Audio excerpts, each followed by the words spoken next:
मो चैनल को आपण मानक बहुत बहुत स्वागत। देखो सांग मैंने आज कौन आइटम करुच्ची सब बेले से गोटे प्रकार आइटम होची किंतु आज गोटे अलग प्रकार आइटम गोटे भिन्न स्पेशल आइटम करने को आज इच्छा है। देखु मु भात गाड़ी सारापर जो पेज बाहरला देखु से पेजरे मु गोटे बढ़िया आइटम चटपटी आइटम बनाऊँगी। सब प्रकार परिवा को देखु मुझे काटिकी रखी भेंडी बैगण टमाटो भंडा कखारू सबकि देखु मु काटी देह को बहुत भल आ पार्टी की भी बहुत भल लगे। समय समय एमती भी आपण करिकी बनैकी खातु देखिए बहुत भल लगे बहुत टेस्टी लगे। देखु मोर सबू लुण हलदी सबू एठारे देदेली आ देखु मुझे आंबुल भी मुझे पकईची टी खट्टा हाँवाई आ सब प्रकार परिवा को मुझे पकईदेली। ये किसी समय फुटब आउ परिवा सिझीगला मुझे बघारी देवी आउ मु देखी भी कौन कौन पकईकी आपको बघारुची। देखु सब प्रकार परिवा को मु देदेली।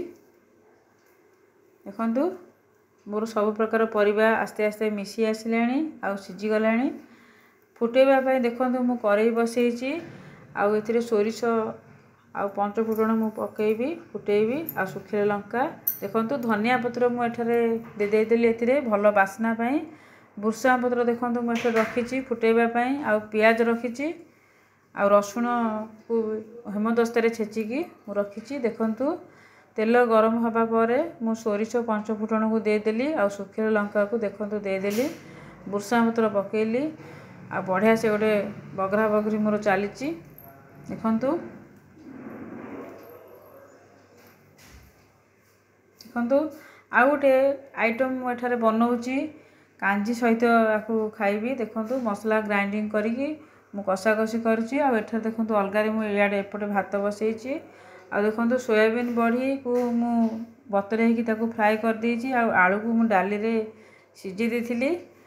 देखु कषा कषी करी सोयाबीन बड़ी देखु एठारे पकईदेली आ कषा कषी कली आ देखु सिझा आलू को भी मुझे वर्तमान पकाउछि आपको बढ़िया से कषा कषी करी सोयाबीन बड़ी आ आलू कषा मु बनैबी।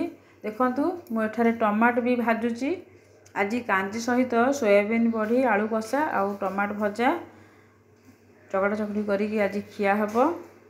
आज मोर एमती खाइबा को इच्छा है से मुझे बनैली। देखु मोर खाइबा पूरा पूरी एका बेले के रेडी।